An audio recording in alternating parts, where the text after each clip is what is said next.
Hey guys, welcome to Arrowverse Tuesday. Sorry for the slight delay. It seems like for some reason my internet seems to hate me somewhere between 8 and 9 p.m. Central Standard Time. So yeah, it's what it is, guys. So we are here to talk about Supergirl and the Flash. Not in that order. Lots of things happened. Let's start off with the Flash. We actually got our introduction into the Still Force via a character named Dion, who is a Time Lord. We're exploring more of the relationship with Nora Speed Force. And then, of course, we've got our little side stories like the bromance between Cisco and Chester, which is always interesting and apparently has the ship name within their own series called Chesco. And we also have side stories where we have Killer Frost adapting to life, or really technically Caitlin adapting to life, living with Frost as roommates. There's a lot going on. Barry's still basically in his induced coma, trying to be healed. So he wasn't as active in this episode. But yeah, there's a lot going on. So basically, I kind of feel like this episode wasn't bad. It just, to me, wasn't even, it was more like watching, and I think they even referenced this, it's like watching Back to the Future meet the Hot Tub Time Machine with a little bit of comic book elements thrown in. That's the best way I can actually describe what happened in this episode. But basically Cisco and, or I'm just going to call them Chesco, because that's what they call themselves. I mean, Iris said it best. They were definitely switched at birth. I'm loving their pair, the pairing between Chester and Cisco. So I am completely okay with that. But so Chester develops this kind of isotope detector. So it's like a warning system. So they can pretty much know when, we have Psyche and Fairzа nearby, or anybody else that has strong isotopes, they can detect them. And so they're going around, the city placing these detectors. And they get to the border of Masonville, which ironically is where Chester P is from. And if you remember in the comics, Barry and his family actually had issues where they were in Masonville a lot. And I thought that was really interesting. And I don't know if they're going to do anything else with Mason. I think Masonville's been referenced a lot in the Arrowverse, but I think it's really interesting that we're getting to see it in the 90s. But so Chesco, as they're placing the detectors, there's a green wave. And when I saw the green wave, I was like, yes, it's a lantern. Like, you guys don't know. If you don't know me, you don't know how desperate I am to have a freaking lantern in the damn Arrowverse, but whatever. I mean, we kind of do have Star Sapphire, aka Barry, so I guess I should be happy. But anyway, so they get pretty much the green wave overtakes them, and they are zapped into 1998.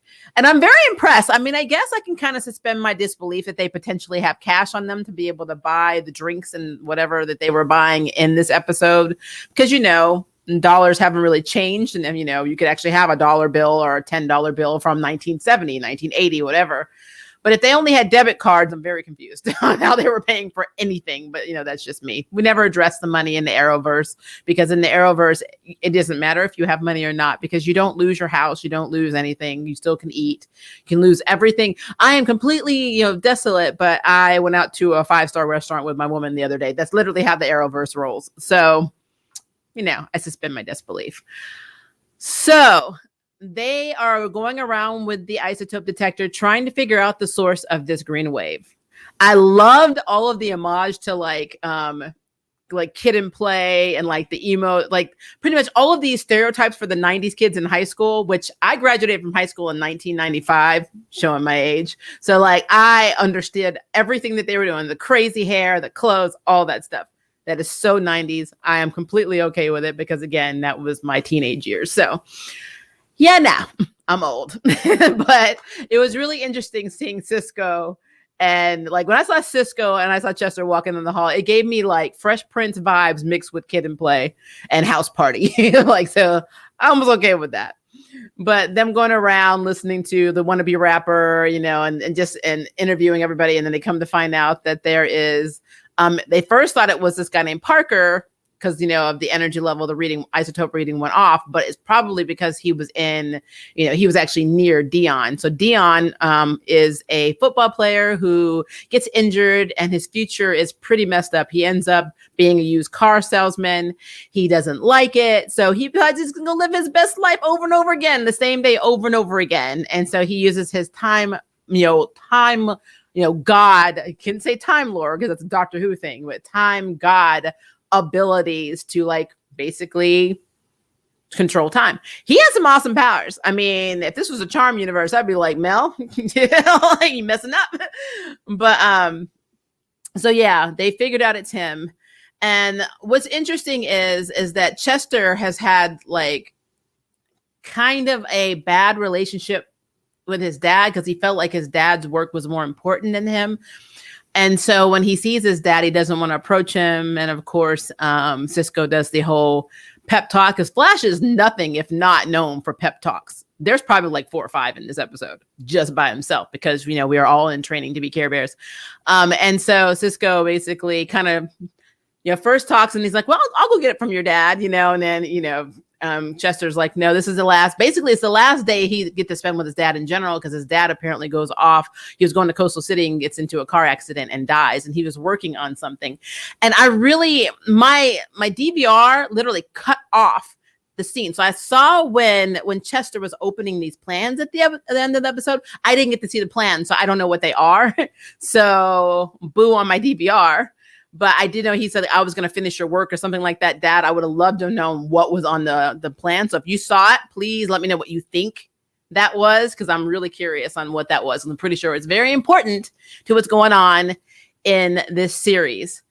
But yeah, that he gets to spend time with his dad and he realizes that everything his dad does is for him. He takes this, they have this part that he needs an X76 to fix their converter because the converter gets damaged. And this hilarious scene ensues where Cisco thinks he's 7 years old because it's 1998 and he would have been 7.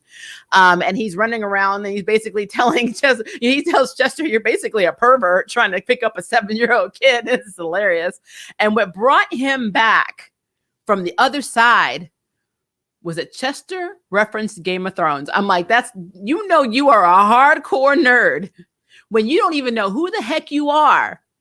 But then somebody references a TV show that you are absolutely obsessed with.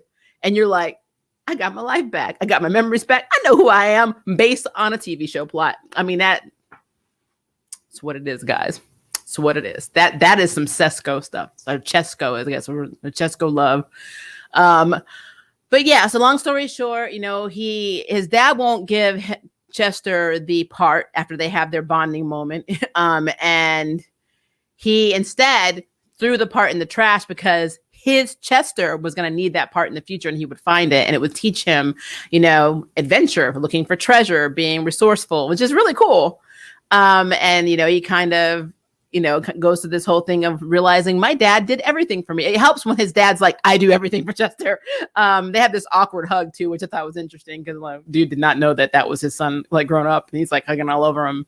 And he's like, it's inspirational. But his dad won't give him the part, but he does help build one from scratch with Chester. So he did get to spend that day with his dad right before he died. So I will say that was one of the, the cool elements, because I love Chester P. I really didn't follow him as much in the comics. I knew he was chunk, and I know that he was a lot heavier in the comics. His body mass was huge. As a matter of fact, he had the powers to absorb matter. And I think, if I remember correctly, he was kind of like Pathfinder, only that he had pocket dimensions and stuff like that, which I think would have been really effing cool to keep in this series. But I know when they introduced his character, they had him just create wormholes instead of him being able to send things matter-wise to, through the wormholes. Because he's kind of OP. You can't shoot him. You can't, anything that goes into his body. It's kind of like the Blob, in X-Men. It's just nothing's going to hurt him. So, but since he's not chunk, he has to have a purpose. So of course he is, Cisco's twin. That's basically what he is. So you got two badass guys who, Vibe and Chunk, who neither of them have their powers. So it's interesting. So I think that the side stories were interesting. I mean, like I said, this is more of a filler episode. The only thing I think that we were supposed to get out of this episode was that we're dealing with the Still Force. And then, Cisco started naming the Sage Force. So we got the Speed Force, we got the Sage Force, we got Speed. So we, pretty much what we know in the comics in the Flash universe. So that is what that was.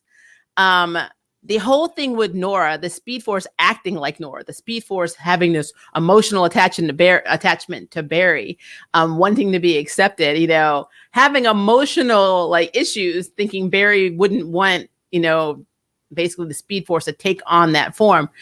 It's interesting, but I really don't trust the Speed Force. I think the Speed Force is just as messed up as the Sage and Still Forces.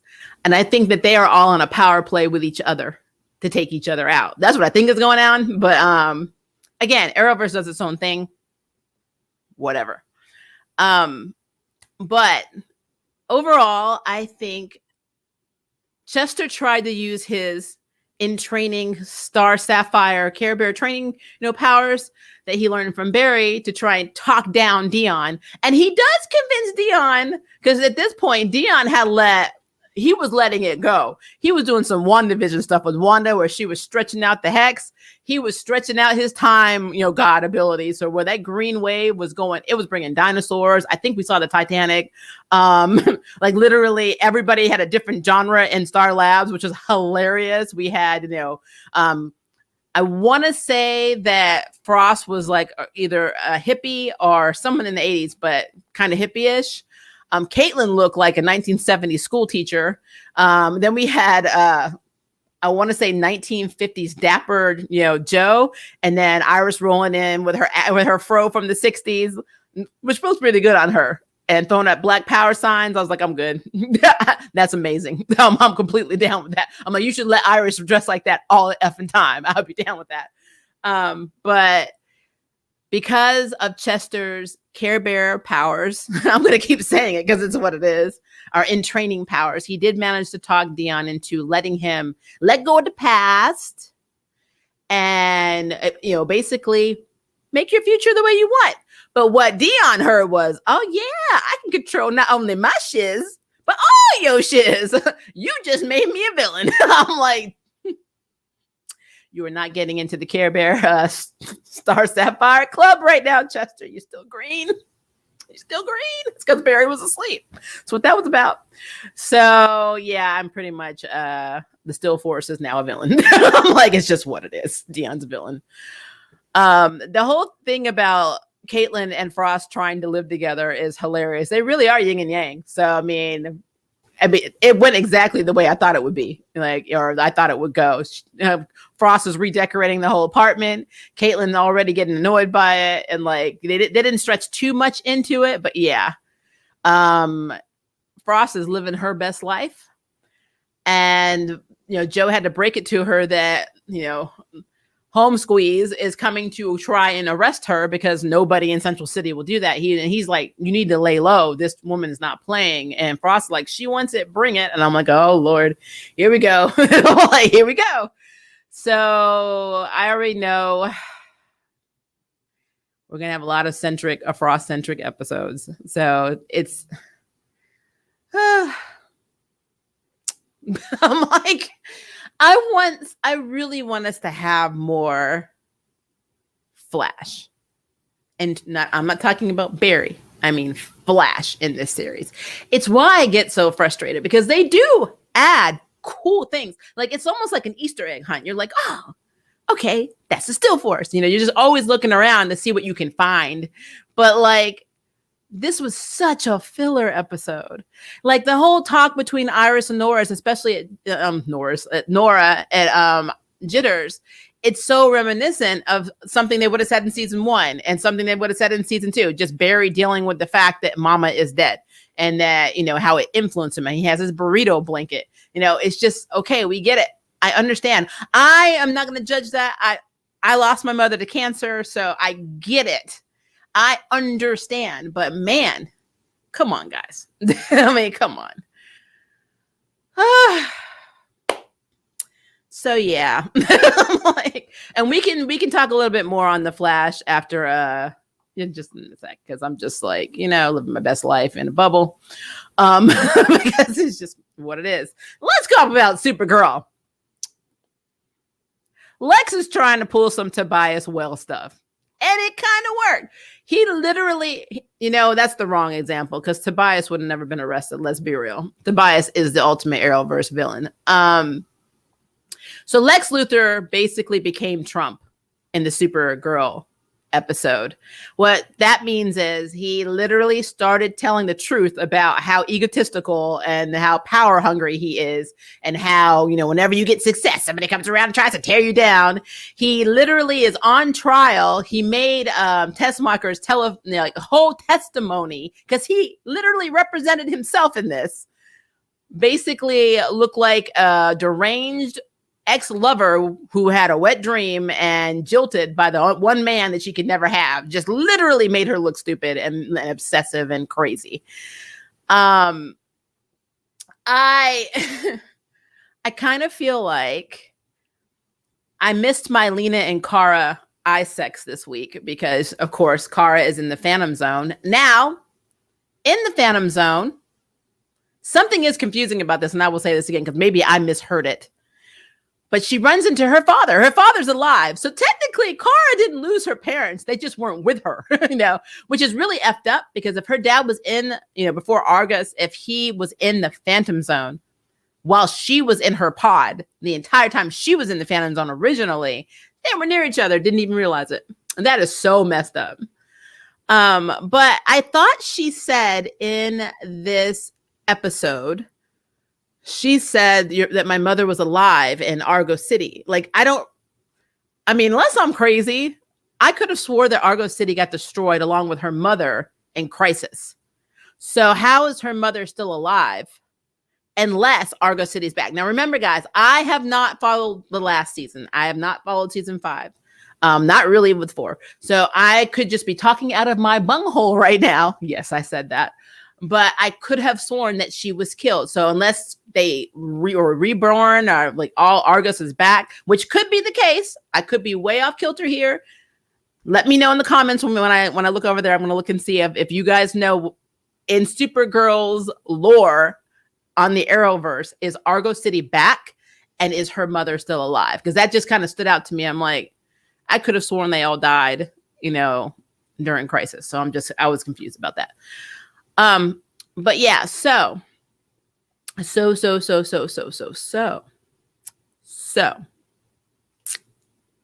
Daddy's like, the Phantoms will leave you alone as long as you leave. Literally what I heard in layman's term is, if you don't give none, they ain't gonna be none with the Phantoms.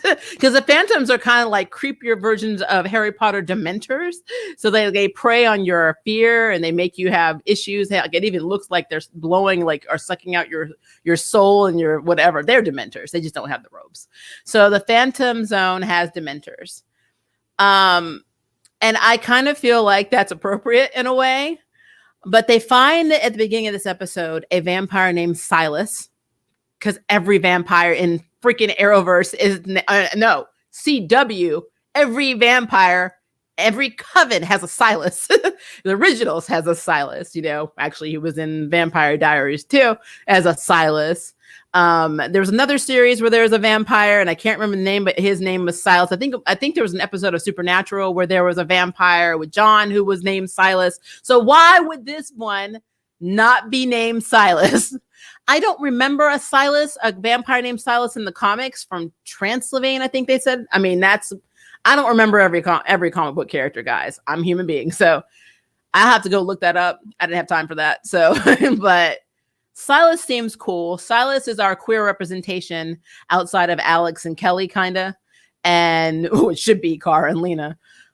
His husband, Owen, apparently got trapped in, or sentenced for 6 months to go to the Phantom Zone. And then Silas, who is an alien from the planet of, I'm going to say it's from Transylvania. He broke into the Phantom Zone, but he couldn't fight off the Phantoms, or the Dementors, basically, because they drive you insane. So they convince him to help after this really cool opening scene where they all basically are taking him on.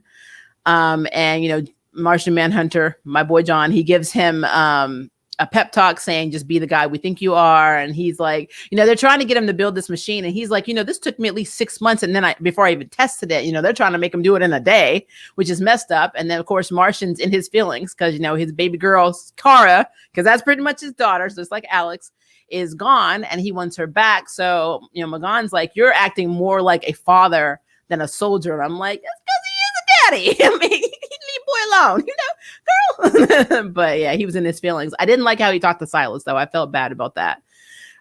Silas, was trying and he was like, you get this stuff to work now. And I'm like, I know me as a person. I don't have to be confrontational. I don't call myself confrontational, but I will defend some stuff. And if you come at me like that and I'm helping you, I'm like, okay, you're going to yell at me.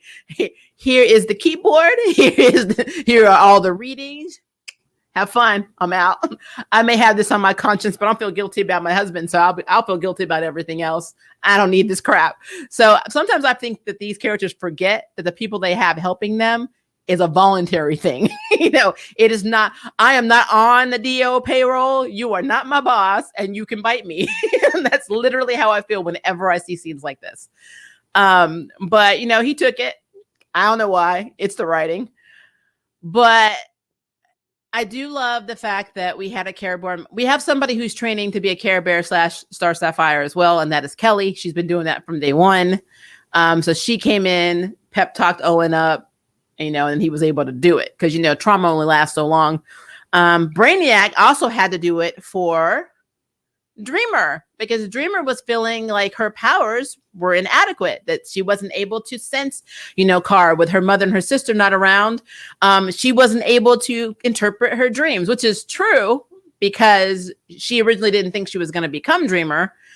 Because it always passed to the daughter. And since, Dreamer is transgendered, she didn't think that she had a chance of getting it. But fate rolled that stuff. So I thought that was interesting that she, had to have a pet talk from Brainy. And I mean, it was a cute moment. I think they're just adorable. They're like that awkward couple that you think, is just very cute and very nerdy. And they basically take 5 years to even utter a word to each other, even when they're dating. That's kind of what they're like to me. They're just very cute together. So it's going to really break my heart if Brainy goes back to the future to rejoin Legion because, that's where he's from. So I don't know what's going to happen with that, but I just have a feeling that he is going to go in the future at the end of this series and they might be split up and that's going to suck. But they are very cute. They're a very cute couple. But yeah, she's trying to train so she can try and figure out how to sense Cara so they can get to her. The bad thing is they do make the machine, they do open the portal, but it basically got affected by Crisis, whereas timelines merged and Earths merged in, Prime Earth. In the Phantom Zone, it split into multiple Phantom Zones. So now we have multiple Phantom Zone Earths. So they don't know which one Cara's on. And on top of that, some of the Dementors, because that's what we're calling them, they literally came through the portal and attacked them. And they were able to get them back through the portal. But one of them went into Silas. And we saw at the end of the episode that he kind of coughed one out. So that was kind of messed up. You don't want to cough out a Dementor. So that all went on with the whole Phantom Zone plot. Back to Lex. So Lena's mother approaches her and she's like, I'll sell you shares of Luthor Corp because all I give a crap, about is the Luthor name. Not you guys, the Luthor name. And of course, Lena's like, you're just using me, blah, blah, blah. And then she's like, well, I'm just going to testify against Lex because, I was there. I was there the whole time and I didn't stop him. So Luthor needs to do something right. And she does. And she does use reverse psychology on him. And, she tricks him during his interrogation of her because he was cross-examining her because, again, he was representing himself in this trial to make her look bad. But then she's like, you're just mad because I came up with this invention without you. And he's like, you don't come up with anything without me. I'm the man. I have the power. Since you were in diapers, I was writing patent. Like he lost his crap and really showed his and his ego. And it worked. People literally found him not guilty based on him being Trump. Explains so much in this country, guys. I'm just saying. That was the best example of Trump I've ever seen. If I can take anything from this damn episode, it is that they did an accurate portrayal of how brainwashed people will find you not guilty even when you commit mass murder because of the Trump agenda. You talk about agenda, the Trump agenda. Just saying. So Lex is free. Even though Andrea was trying to use Catco to go after him, she kind of ticked Lena off by trying to get her to tell her story before she even agreed to go testify against him, which she only did because what happened with Tessemacher. Yeah, Lex is free. So Lex is free. They can't get to Cara because of the crisis on infinite phantom zones. They have a phantom running around, Dementor running around. Brainy is the way he just took that keyboard and just snapped it. I'm like, he might try to kill Lex. I don't know. Lena and Andrea are joining forces to go and get Lex. And I think really what they need to do, and this is just me, they need to go hop over to Freeland and go meet up with a certain Tobias Well and say, there's an entitled white man who literally said, you're not shiz. And then let Tobias take Lex out. Tobias would end Lex, this version of Lex, in one episode. I'm like, why, the heroes call for help all the time. Why can't the villains call for help? I guess technically Luna's like an anti-hero at this point, or redeeming person, but she's got the Luther blood, or you know what I mean. And so she could just say, hey, Andrea, you used to be a villain too. We used to do shady stuff. Why don't we go get the shadiest person of all the lands? We watch the news. We know they're in Freeland. Go get Tobias. If I was in the Arrowverse and I had a villain I couldn't handle, I'm going to Tobias and I'm going to convince him that villain's after him. So he will help me. He won't be helping me. He would just literally go take out that threat, and he would do it and he wouldn't get caught and it would be seamless. That man is Tobias in terms of villains is endgame. I know he's a bad person, but I mean, you got to have respect for the fact that man is resilient as hell. That man has a plan for a backup plan for another plan. I would put Tobias in freaking National City for one day, and they'd be like, Lex Luthor, who's Lex? I'm like, who's Lex? No. He'd be rolling in there like Obama God savior. Then like, you don't know who this is, but you about to find out. Like, Lex wouldn't even know who got him. That would be the Tobias. That's a Tobias method.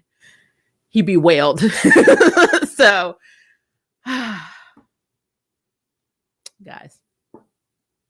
But yeah, I didn't get my Lena and Cara eye sex scene, so I was kind of, upset because it is a queer trap. They are queer baiting. It does look like she doesn't know. It seems like she doesn't know that Cara is in the Phantom Zone.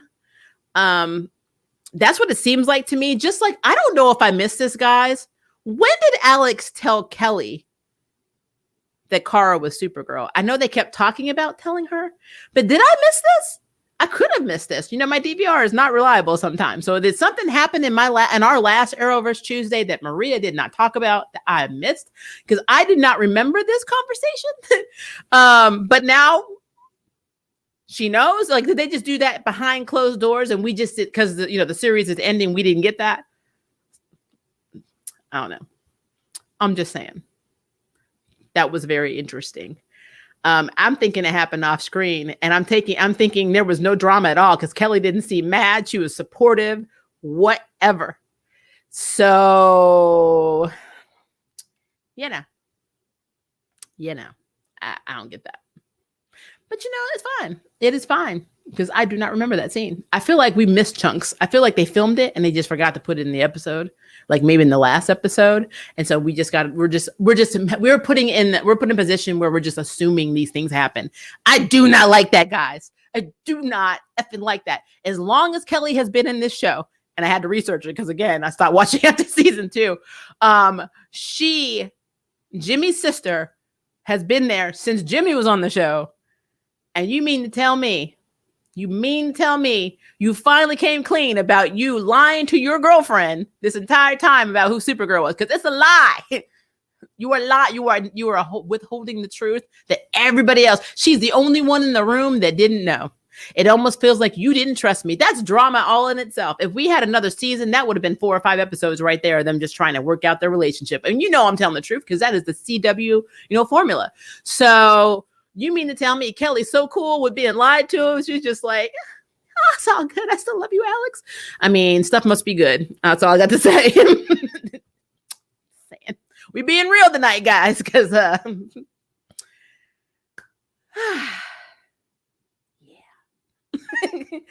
So yeah, to recap, can't find Cara.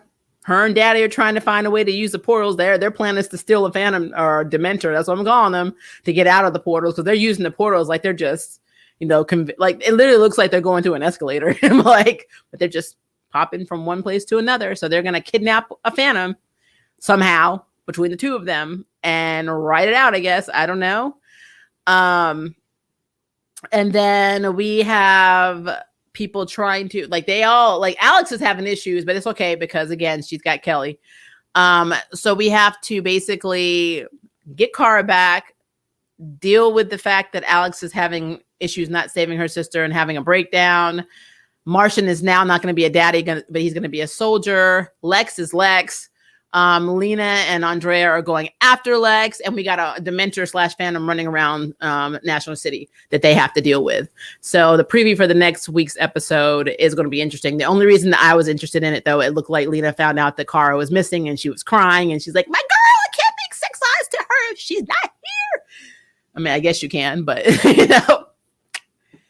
So overall, a filler episode and a confusing and Trump-themed episode is basically what happened tonight in Arrowverse land. So let's go to the questions. 31 minutes. Look at that. I'm getting good at these recaps. When they renew vows in front of the family, who's sitting on Barry's side, or just whenever you find room? Joe will literally get up from one seat on Iris's side and then run over to the other seat on Barry's side in between the vows. So when Barry's talking to Iris, he will run over to Iris's side and say, "Oh, that's so beautiful. I'm so happy for you, baby." And then when Iris is talking to Barry, he'll run over to the Barry and be like, "Barry, you're so lucky." And when they say, "Who gives this bride away?" Joe will say, "Me." And then when they say, "Who represents the best, or who's the best man?" And they'll say, "Me," because, Cisco was not going to be the best man because, Chesco can't have that. Yeah, Joe's going to be multi-purpose in that. There you go. Barry was calling his adopted dad so many times initially. Yeah, that is true. My business, not my boyfriend business. They better mind theirs. These people entitled to the most. Don't worry about what I do. I mean, when Lex was revealed to be not guilty, I just remember that scene from Young Justice when he said fake news. Because he's Trump. That's the whole point.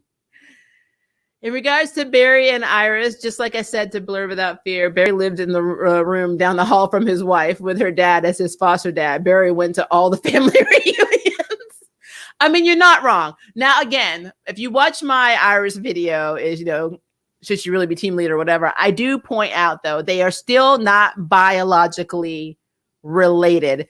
And they've done this in anime. I can name a handful of them right now. One of them being Marmalade Boy, where the parents get married and the kids are all in the same house and then they end up getting married. So they're not biological, but I can say to you that I do understand. It almost feels like Joe groomed his own daughter's man.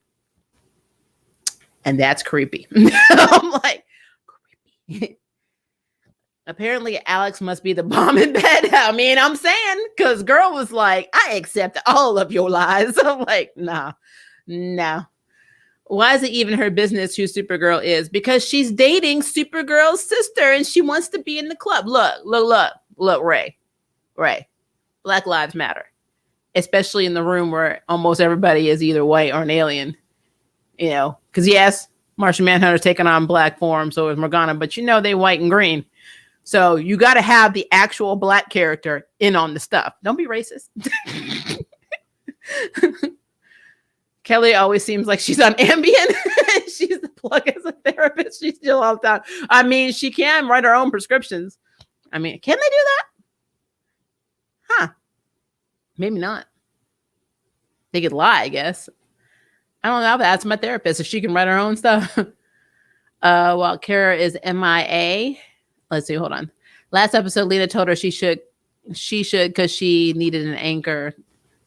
I'm telling you that they are queer baiting the heck out of these two. It drives me insane.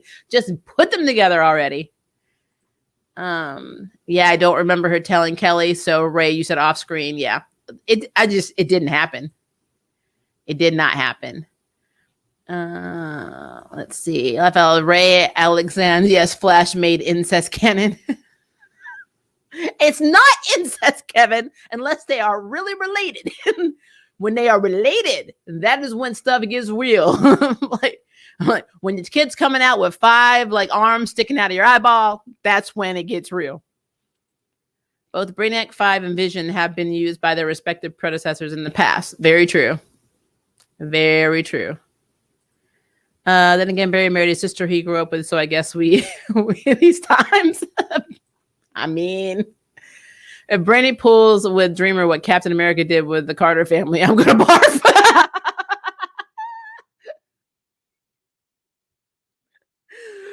Ooh, the conversations we can have about Cap, Ray. I got a list. Hello, Black Lightning crossover. I mean, who would not watch that? Be real with me. You would not watch Tobias while going to National City and clean the house. Man. you're like, yeah, I'm taking a break from Freeland. I'm here on vacation. And I heard I need to take care of a few things. Yeah, you got an ego? Let me show you what happens with men with high egos and little minds. I mean, he's Lex Luthor. Of course he would get off. And no, that was not meant to be a sex pun. Now, when it comes to this, Lex, trust me, I wasn't thinking that way. I mean, really, it's still a human dating Skynet. Also, Brainy is an actual alien species. Yeah, Brainy is Brainiac. There's a lot of Brainiac series in the comics. So, but I just think it's interesting. I think I just love Brainiac with Dreamer. I don't even care about his abilities. So I will say I love that we got to see him use his precog fighting skills. Because I've always loved that about him. And, you know, I haven't seen the series. I haven't seen season 5 to see how bad he got. I probably don't need to see it because it probably make me upset. But especially since apparently he was so bad to Dreamer last season. But I love him with Dreamer. I think they are absolutely adorable. So he could be a chihuahua. He was cute. No one in Arrowverse can take Wanda for one. And no AI in Arrowverse could touch Vision. I mean,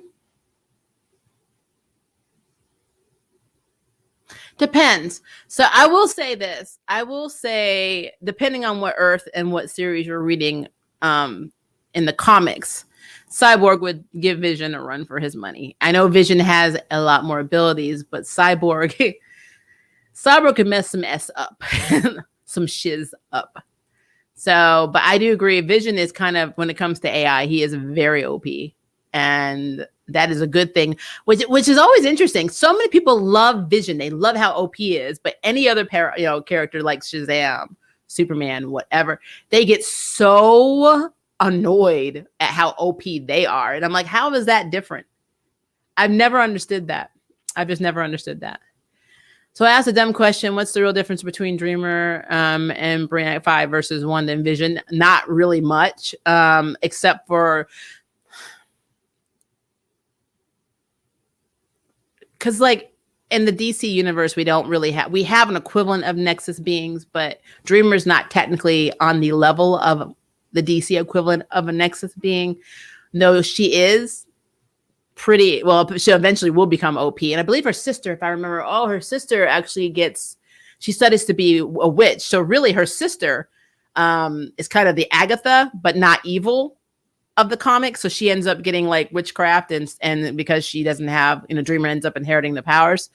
I thought she went blind. I have to go back and read that. It's been a minute. It has been a minute, guys. I'm pretty sure the sister went blind, studied witchcraft, got her sight back, and then became the name I forgot. I forgot who the heck she was. It's been a minute, but I know she actually ended up getting powers of her own and studying. I was kind of hoping they would have brought it into the Supergirl universe, but they won't. But to answer this question, Wanda is definitely more OP than Dreamer. But now Vision and Brainiac 5, I could see that being an interesting fight. I would love to see that fight. I would love to see how that would play out. Was that even a fight? Dreamer, I want to call it. Wait. Dreamer and Brainy are very cute. I agree with that. Hey, Kevin Jones. Kevin, you are popular tonight. Reality, I think he meant when he was on Mars fighting white Martians. Okay. Hey, Queen. Hey, chat. I'm glad I made it. Chastion, welcome. Welcome. Since when was John a soldier? He was established to be a soldier in the Arrowverse universe. I don't like when people make fun of my boy because he's scared of fire. Because, I mean, let's be frank. Green Lanterns are weak against the color yellow. So, I mean, leave my boy alone. If my wife and child was burned in front of me and all of my people in my world was basically devastated by fire, then guess what my trauma would be? Fire. Realism, guys. I mean, honestly, Batman should be scared of guns because he watched his mother and father be gunned down in front of him. He should have a trauma with guns and alleys. Just saying. Silas is which originally one of the most powerful witches in his tribe. Okay. Silas being the alien reminds me of a cartoon where monster myths and legends are actually aliens. He was a really nice vampire alien thing. Don't feel bad, Marie. I didn't start watching the season 4 for Dreamers, so I was confused. Like, are Dreamers family not around? What I remember of Dreamers, I think the mother died, and that's why she got the powers, and the sister got mad because she didn't inherit it, and then made a very homophobic comment. And then, like, I don't really know what her sister's doing. I'm hoping her sister's going out to study witchcraft. I think that should happen. That's what should happen. The justice system at its finest. Yeah. Justice is like not really the word. It's just not the word. Argo is back. She mentioned it in the Legends Crisis episode. Okay. So, I mean, because I dislike Crisis so much, I guess it went right over my head. I thought Kara's dad was like in opposition to Clark's dad. He was. They didn't agree. A lot of people were in opposition to Jor-El in every version. I'm like, but he also sent his daughter off in the Arrowverse because he was like, things seem to be getting real. Like, so let's save your life so you can go take care of your cousin. I mean, her mom survived in Argo and her daddy was in the Phantom Zone. That whole situation's a mess, guys. It's a mess. This is the dumbest jury in my lifetime because Trump's acquitted for a crime.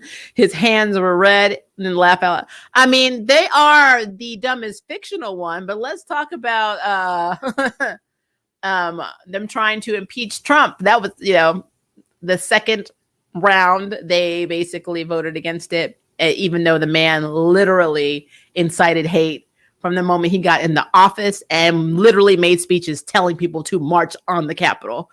Yeah. I mean, this is basically just, instead of art, imitating, well, I guess it is art imitating life, but normally say, life imitating art, it's the reverse. So we just got a Trump episode. That's what happened. I mean, Lex is Trump and he knew he would get off. I mean, it's truth. You're right. Cara and Lena do the eye banging a lot. Yep. I mean, literally, there are times when I feel like Cara is about to like do her. Like she's like, like almost like in Sims where they just like woohoo, they just jump. Yeah, you guys. Oh my God, Alexis Trump. I mean, he's Trump. Flash new episode released. Yes, Anthony, the new episode was released, and we talked about it in the recap.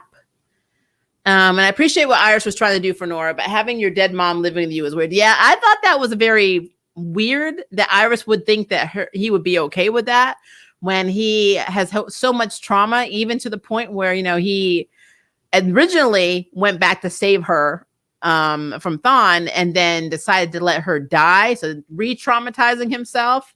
Of course, he was stupid later on and then went back in time and created Flashpoint when his dad died. But, Barry doesn't learn. But why would your wife tell you to let the woman who acts and is the dead ringer for your dead mama stay in the house down the hall in the room you bang your wife in, or in the house you bang your wife in? That's just strange. I mean, they're just strange. Why is Frost so soft and new Black Canary so hard? Geez, flip it. I mean, so I don't have an answer for you, Ray. It's Arrowverse treatment. That's all I can tell you. I don't know. Maybe Danielle Panabaker can't play her harder. I don't know. Because honestly, sometimes, especially in this episode, when you see Frost and you see Caitlin talking to each other, I swear it's still Caitlin wearing a blonde wig and makeup. So I don't know. I don't get it. Arrowverse, I lost my job 2 months ago and all my utilities are still on. I mean, that's it. I've lost all of our savings. They've taken the company. They're going after the house, but don't worry. They're not going to get it for 24 years because we have Arrowverse insurance. We don't got to worry about food. It's just going to show up. I've lost my job, but I'm not even buying off brands at the grocery store. We're going to buy the real Frosted Flakes. Come on, Kellogg's. Okay, I mean, The Flash is the most comic book of all the TV shows. That's true. That is very true. I mean, you can argue that Black Lightning technically is. Yes, they as far as I remember in Black Lightning, it wasn't his hood, but I kind of feel like that element is needed, and so I like that perspective because Black Lightning is another show that kind of reminds me of the old Defenders TV series on Netflix. So I could see that. I could see him, even though he's DC, like do a crossover with Luke Cage. And I really could see this happening. I could see them both in a cage fight. I think that would be really cool. I mean, he'd get the hell beat out of him, but I could see that. So I like that. But if we're talking campy DC comic type show, then yeah, The Flash is definitely, I mean, Supergirl is its own thing. I don't know what to say about Supergirl. I mean, Heartwomen's speeches on The Flash is their thing. I mean, it has to be. That is their power. That is literally the. I mean, I joke about them being Care Bears, but guys, it's true. It really is. And Star Sapphires. They are. If we're gonna bring the Lanterns into any series, it's gonna be a Star Sapphire. It's not gonna be our boy John. It's gonna be a Star Sapphire, and it's gonna be Barry Allen. So he can be like, I lost the Speed Force, but I got the Sapphire ring. And I'm like, yep, we know. Willow and Xander, a whole crown speech. Yeah, sibling rivalry. So are you a fan of Chester? And I'm not liking this heartfelt monologue as the savior thing. I mean, it was only done great on Buffy. Yeah, I remember that. So I like Chester P because there are some characters in the Arrowverse that come off nerdy and, it's, you can tell that their level of nerd is kind of like scripted. This is the first actor, because Cisco has the comedy down. This is the first actor where he actually tells me that he's into like Trolls and Schoolhouse Rock and like all of this. I would actually believe this character because he literally emits nerdiness and a Urkel style out of his body. So yeah, I get a lot of, Urkel Family Matters vibes from him, and I like it. Majama pajamas. Iris had an afro. Yes, she was rocking that afro. Girl was rocking that afro. I was like, you know what? You do it, girl. You do it.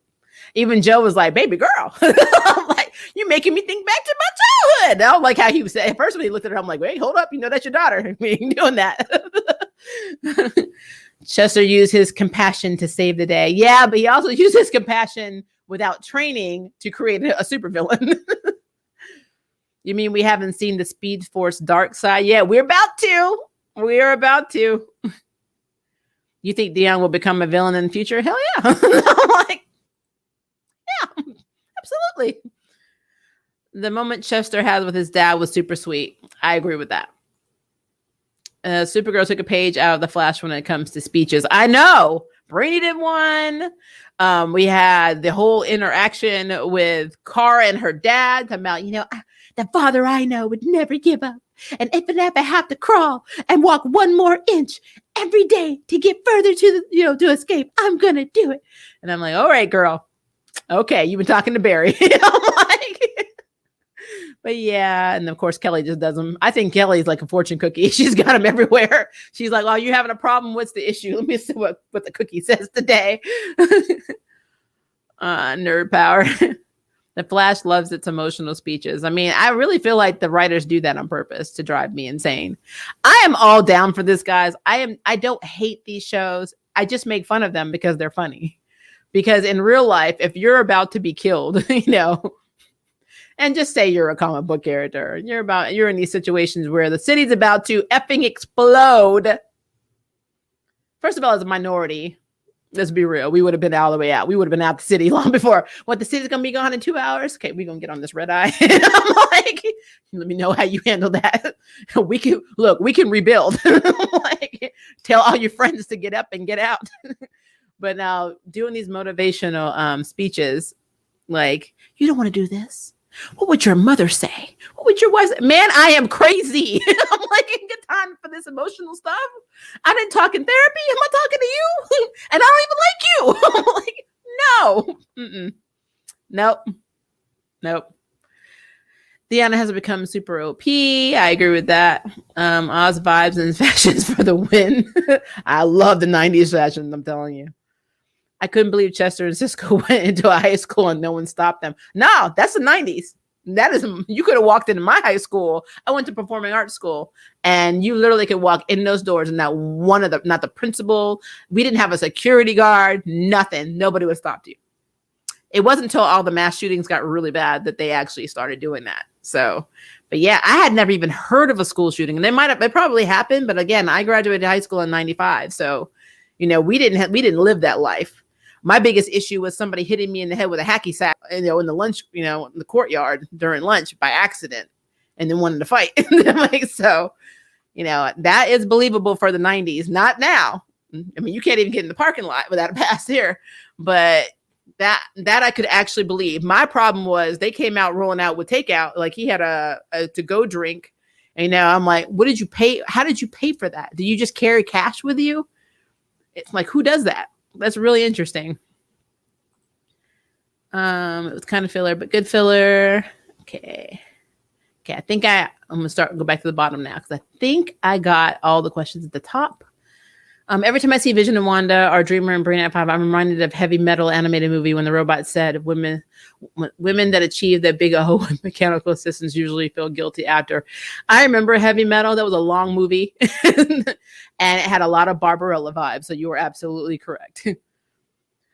Let me start here. I like how Shazam pushes Clark from being the naive Boy Scout to the most practical one, especially with Lex. Where was he? Oh, the telly in the spaceship calling the cops. Yep. When is Lex going to go mess his real nemesis? Whenever Tobias leaves Freeland. Like that. I mean, comics are full of OP characters. Yes, they are, especially on Krakoa in Marvel World. Arrowverse, let's see. Also, how did Lois Lane Kent not get a hole kicked in her stomach with those twin half Kryptonian boys? Because she didn't have twin boys. When Crisis happened, them boys just appeared. She didn't physically have to go through that. They have all these memories that didn't happen. I mean, they had a baby, and now they have teenagers. And they had the baby on Argus, where the sun makes them more human. So she was able to get pregnant, have the baby, live her best life there on Argus, and not worry about the babies killing her. So Crisis is a very good birthing aid, in that you don't have to remember or potentially even go through labor, but you still have kids. That's what Crisis was. That's what it was. Let's see here. Freeland is just a Freeland of Arrowverse. They are Flynn, Michigan. She's going to help these people.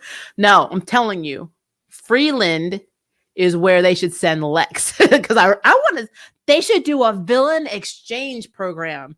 They should have Tobias go handle stuff in National City, and have Lex go get his butt kicked in Freeland.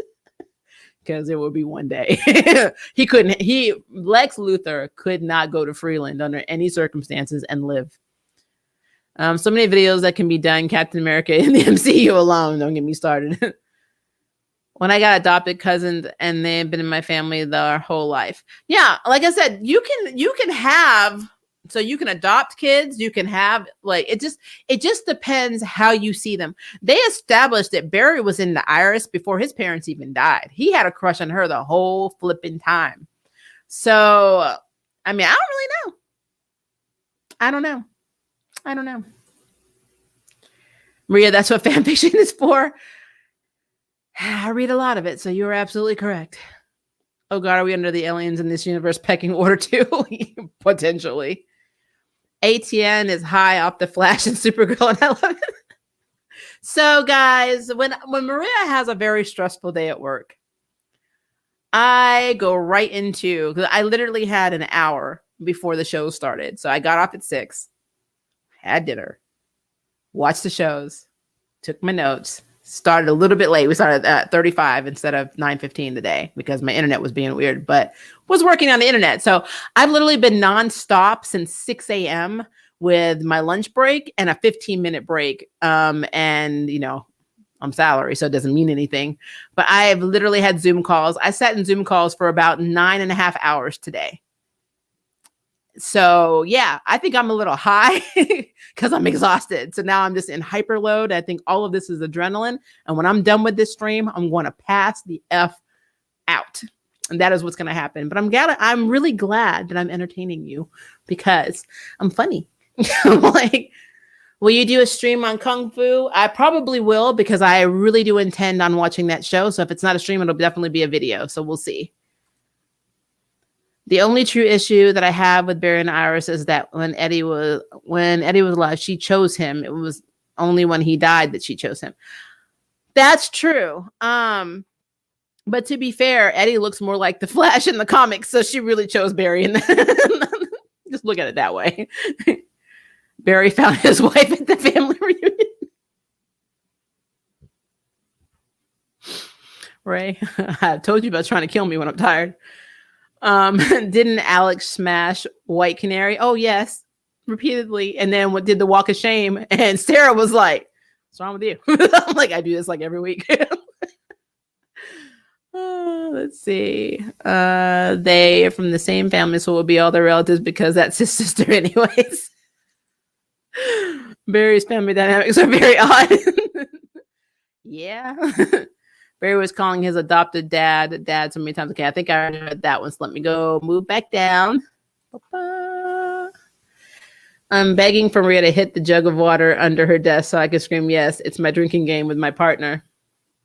Well, see, I got you because the jug's right here. Drink away, Ray. Water of truth. Boom. Who wouldn't smash White Canary? I mean, you're not wrong. Let's see. I think I did that one. Maria, you are such a trooper. I am. Just not a Starship Trooper, though. That would be cool. I can't handle those big insects. I can't handle it. I love that movie, but no, can't do it. Let me go back. Clark is technically an alien mutant like Thanos. He has a mutate of the 2 types of mutants from radiation. I mean, yeah, I mean, his body his cells absorb sunlight, so, and charge him like the ultimate battery that I wish my phone would be able to do. Because if my phone freaking charged like Kal-El, man, I would never lose battery. I lose battery like every hour. Samsung sucks. Let's see. Him and his cousin. I feel like we're taking an incest turn again. Hold on. The boys weren't born in a place where they had their powers. Yeah, they were on Argus. Well, again, though, that's the thing. Like, we never saw Jordan ever be conceived and all that. We saw it in the pilot episode where they had the ultrasound. But I mean, that whole timeline makes no effing sense to me. Because I feel like Crisis ended and then they went back to their lives, but they kind of remembered stuff. And like with Clark, it's like he didn't remember that he only had one kid. I don't understand how they were affected by Crisis in the first place. Because it feels like for some reason, Clark and Lois have effing amnesia about this event. So I don't get it. I don't get that at all. I really don't. Come to think of it, Lex didn't hate Superman. He would probably bang him. They do. They do have some tension. You're not wrong. Lex is already messing with Clark. Okay, yeah. He didn't. She went to Argus. No one stopped a grown man named Chester walking around high school. The meta weapons from Black Lightning should have made an appearance in other Arrowverse series if they were being distributed. I think they just now established these weapons, so more than likely but let's be fair, guys. They're making them, like, when they keep saying we're going to get delivery right, it's my assumption that they're being made in Freeland. So really, it's just like driving them down the street. I don't know why they're being delivered, to the police station in the first place when they're within Freeland. But remember, no one else in the Arrowverse universe is going to go to Freeland. The Flash ran and brought them the part they needed to bring back New Jen. And he ran his butt right back. He's like, the only way I'm coming is if I have my speed. I'm like, you want me to come to Freeland without speed? No, that's not my life, dude. That's not my life. Mm-mm. Ooh, not just like the chocolate one, maybe. Oh, yeah. So in the cartoon, I swear it looks like Lex is black, but apparently he's supposed to be like Arabian or Indian or something like that. So, but the way they draw him color-wise, he looks like he's black. Let's see. Gary did that. Did I get caught up? What? No. I'm like, I didn't. I feel like Cara is probably so annoying being around her on the regular. She's that morning person that is just naturally peppy and optimistic. That's me, Ray. I'm a morning person.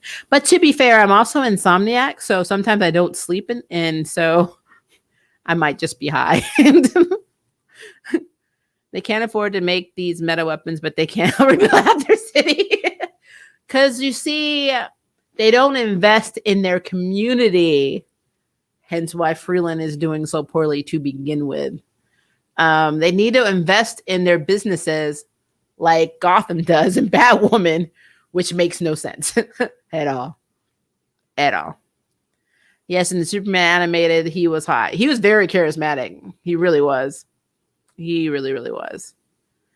Trying to scroll up and see.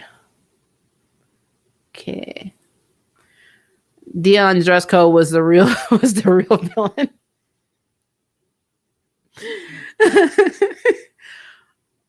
Dion was like appropriately angry about being a used car. So the way he said it, it actually makes you feel bad if you have a job you hate and you're watching this show. It's like, my future, crap. Oh my God, I'm selling used cars. I'm like, wow. So people that are forced to take jobs because they lost theirs during COVID and are now working as an Uber driver, I guess their lives just suck too. They should just use their powers to go, forward and backwards in time to try and redo their lives. They'll be like, dude, come on, you need to have better motivation than that. That's not right. I like that. I like it. The Flash and Supergirl to escape reality plus the cheesiness. I don't even know if we're ever going to get another crossover with Supergirl and Barry. It's going to be weird. All of it's going to be weird to me. I mean, more than likely she will do an appearance, on the show because they already have Diggle coming. I don't know at one point he's coming, but he's coming. So I don't know. I don't get that. I mean, car salesmen make money. I know. Dude could have been rolling. I mean, does he not understand the potential, of being a used car salesman? I don't get it. I don't get it. I know plenty of characters that sell cars and they roll in the dough. But I guess maybe he's just not good at it. I don't know. Smallville Lex can get it too. Yeah, back in the day, Michael Rosenbaum. I can see that. I'm still going to start reading Lex and Clark fan fiction after this stream. So my preferred fanfics are always Yuri. I am pan bisexual, so I have been married to a man. I've been with women. My spouse is bio female, trans male. I don't care about gender, but I do see the novelty of wanting to read a Lex and Clark. Especially Smallville like aged like back when they were younger. I could see that. I could see the appeal.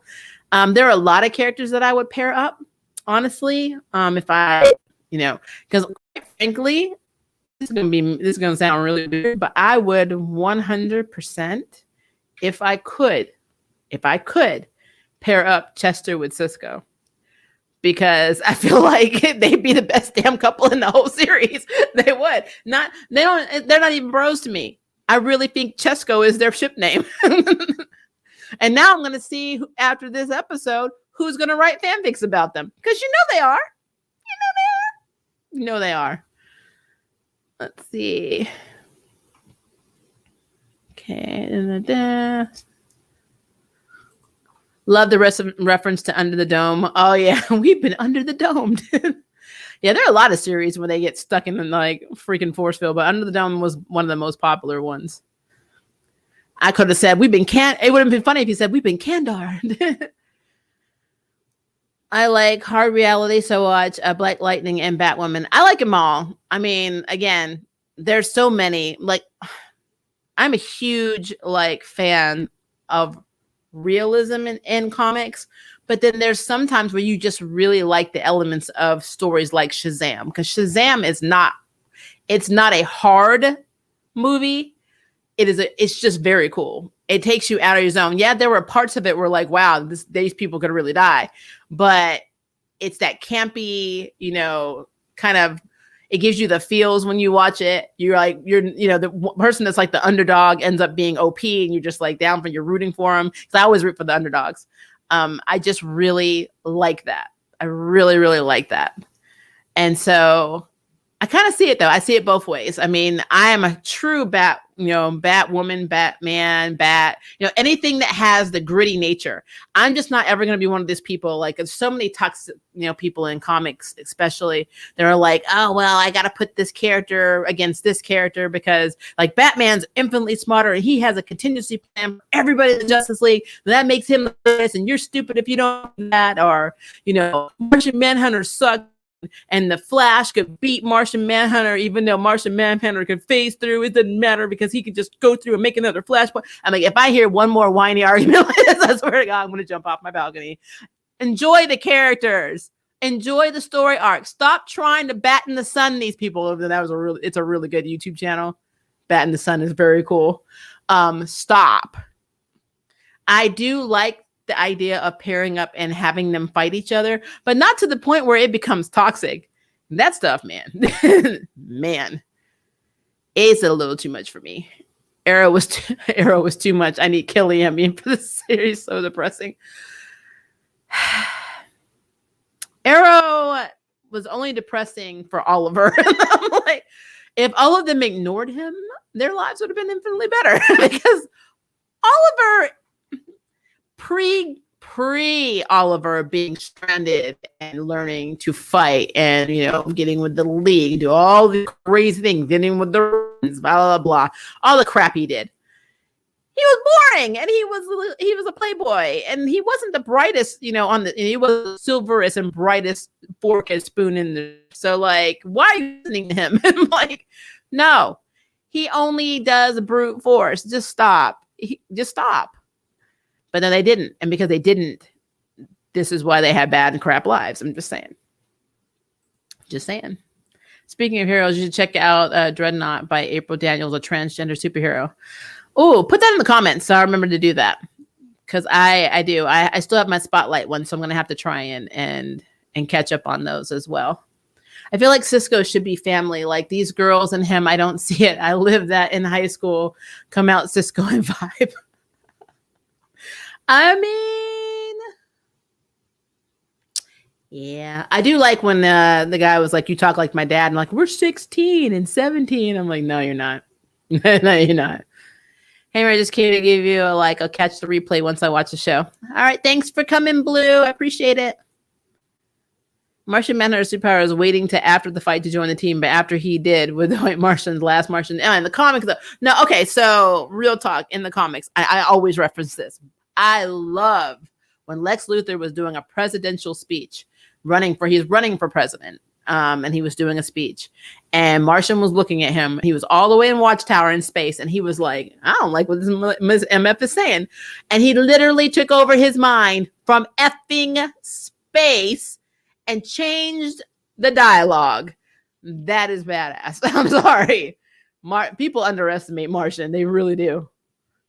Like, if he really wanted to F people up, he wouldn't have to fight him. He'd just make them F themselves up. You OP, go kill yourself. I'm like, there you go. Hey, Clark, there's a shiny green rock over there. Go pick it up. Like, Cisco with hair like that maybe is Maybelline.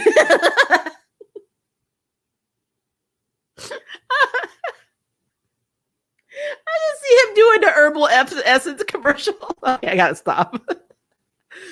I mean, to be fair, Martian Manhunter and the Super should be on the same level. I agree.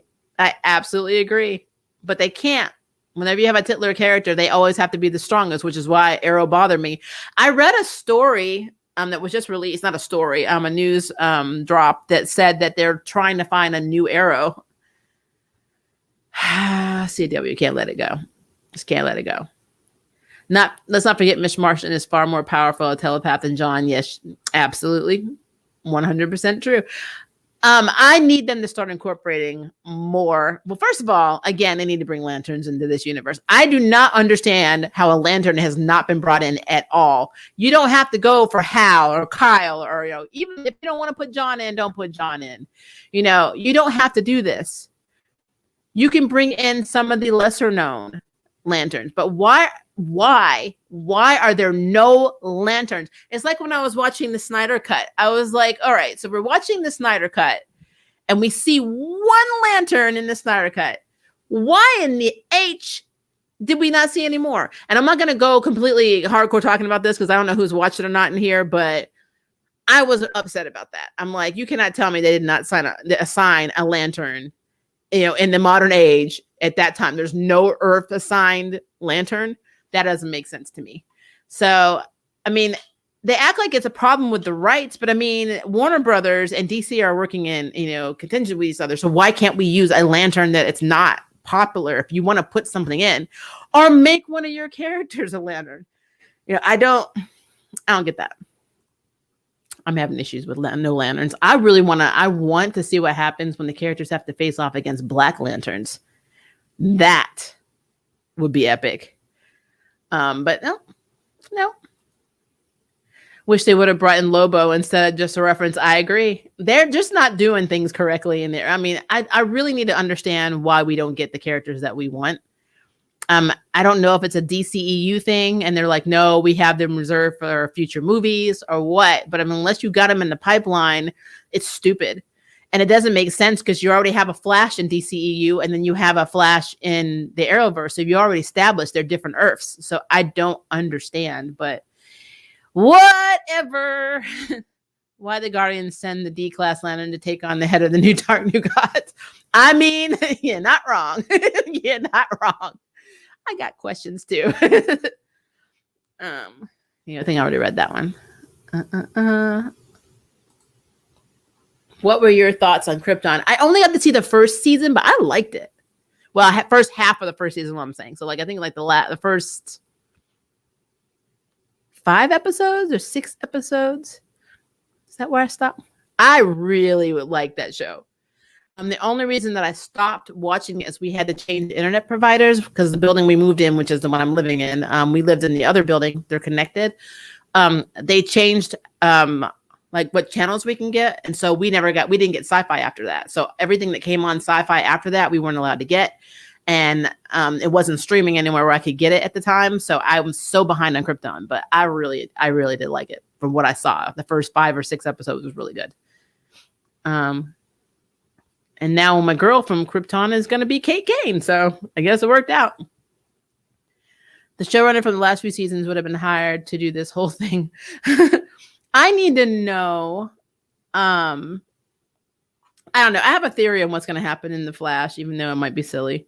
So I need to watch another episode to see if I'm right. But I have a feeling I know where they're going with this. But I really think, I'm saying this right here, I really believe that the Speed Force, I don't even know if I can call her evil. I think she's just as messed up though as Psyche and Frezza. I think that the Speed Force, the Still Force, and the Sage Force are all battling for dominance.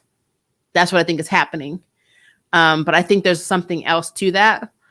I don't get why the Speed Force is so attached to her boy, her beautiful baby boy. Even if she took over, I say she, even if the entity that is the Speed Force took over or took the form of Nora, the Speed Force should not have Nora's feelings and emotions. So there's something going on with that, and so I think that is basically the key of what's going on overall. We may not need the artificial Speed Force anymore, which I'm completely okay with. But I don't know. I just have a feeling that we're gonna call her Nora. That Nora is the key to all the crap going on, and everyone's gonna be like, "Oh, she's so good at it," and she's gonna turn, man. She's gonna turn. She's gonna turn. Also, isn't there another speedster out there somewhere? There's tons of speedsters out there. Tons of speedsters out there. Who isn't out there? I just want to know if we're going to be able to see some of the other Earth speedsters. That would be kind of cool. I would really like to see other ones. Should do Arrowverse. Oh, Smallville showrunner. Yeah, I agree with that. The Speed Force should have had singular pronouns. I mean, non-binary at best. I mean, I don't understand that at all. But again, I kind of feel like the choice to take on Nora's form was intentional because it would be hard for Barry to try to kill Mama again. That's why I'm thinking the Speed Force is up to no good. If I was going to try and best the Flash, I would take the form closest to him. The person that has been the biggest trauma in his life, and that is his mother. So it makes sense.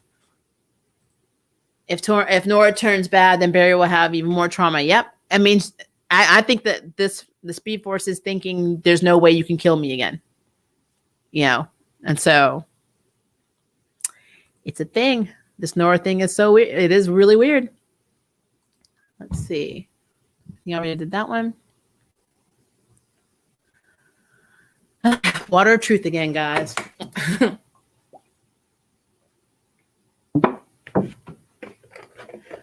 Okay, which force would Lex possess if he was in the Flash? He would want the Still Force. We learned from Crisis, the man likes to manipulate stuff and time, and he would love to have the time ability that Dion has, because then he can go back just like he did in Crisis and make himself the pillar of everything. So yeah, he want to be the Still Force. Why didn't the Speed Force take a Wells form? I don't know. I'm really getting worried as well. Did his actor leave? I did not look that up. I need to see if he's gone for good. Why am I only watching Barry? This is just as bad as Charm One's being the only one with a white lighter. Because she's probably trying to figure out how to get rid of Barry. I'm telling you, Speed Force is up to no good. That's what that is. Okay, I think I already read that one. I'm so caught up. I am so proud of myself, guys. You have no idea. This is what lack of sleep and adrenaline gets you. I'm like, had to take a lot of my water of truths today because, I can't drink alcohol and I'm allergic to caffeine. So, make believe land. I tell myself this works. It works. In theory. I don't know. But yeah. So we are at 1 hour and 18 minutes. So guys, you know what that means. I'm going to bed. So please, guys, please, if you have a theory on what is going on in the Flash, because I really want to know. It can be either a comic line or a comic strip that you've seen, a comic run that you remember. It could be something you think the Arrowverse will do based on experience in past Arrowverse shows. It can be something that you want to happen. I'm really curious. I want you to tell me what you think is going on in next week's episode. If you've seen the preview, what you think Nora's endgame is. Because you heard what I said. I want to know what you think. What do you think is going on with Nora? Because I'm telling you something is going on. And then please let me know what the blueprints were. Because again, I didn't see that part. Like I couldn't see it. It froze on my DVR. So I don't know what it was. So let me know what exactly you guys saw. If you got to see what, I know it was his father's project. They referenced it a few times. So that tells me that this must be important because they wouldn't have mentioned it so much if it was not. So let me know what that was. If you got a glimpse of it, what was it exactly? Because I can't go back and see it until it's on demand, and it won't post for me until after midnight, and I probably won't be awake. So, please let me know. So put that down there, what you think that is, what you think he's working on, and what you think that has to do with anything that's going on in the Flash right now. Because I think that is a very, very, very important thing to add in at the end. Chester seems to be a very important character. There's a reason he's been made a regular in this series. He's not Chunk, but he has his own very interesting plot in the Flash. So I think Chester is going to be a key element in this season of helping out and probably saving a lot of people. That's what I really do think that is his role. So let me know what you think he's working on, what the blueprint said, because I really want to know. And as for Supergirl, how's Cara going to get out? She pretty much just told told a lot of us how they're going to get out. They're going to kidnap a Dementor and they're going to ride him out the portal. Like, that sounds really weird. But I think that Cara will be reunited with her love again. So please, please, please let me know what you think is going to happen in Supergirl. What do you think the end game for Supergirl is? How is she going out? Let me know. Last question. Who is running Star Labs, like the whole multi-million-dollar facility? Who is running it and what's going on with it? Barry inherited it from Wells 2 seasons ago. So technically he's the big boss. But to be fair, I believe Caitlin and Cisco are doing most of the maintenance now with Chester on board. They are the employees. So that's who's running, because Barry is not running anything. He's going to work at Central City PD. GCPD is his main job. He just owns all of Star Labs, and apparently Thawne left him all the money because it wasn't the real Wells. I wish villains would try and kill me and then decide to leave me multi-million-dollar labs and like money. See it, Barry's a Care Bear. Like, anyway. All right, guys, just let me know what you think in the comments below. Have a good night. Thank you for joining me for Arrowverse Tuesday. Tomorrow we will either have a stream or it will be a video that's posted on Thursday morning. I will make it Wednesday. It'll be posted on Thursday morning before I go to work. So either or, you will see it pop up. If I decide to do a stream, I'll make a thumbnail and you'll see it. And we'll talk about it after the episode. Which I might do because Kung Fu is very cool and I'm really liking the previews for that. So, and as Chaston said, get those thumbs up, y'all. All right, guys, I love you. I'm going to sleep until tomorrow. Bye-bye. See you.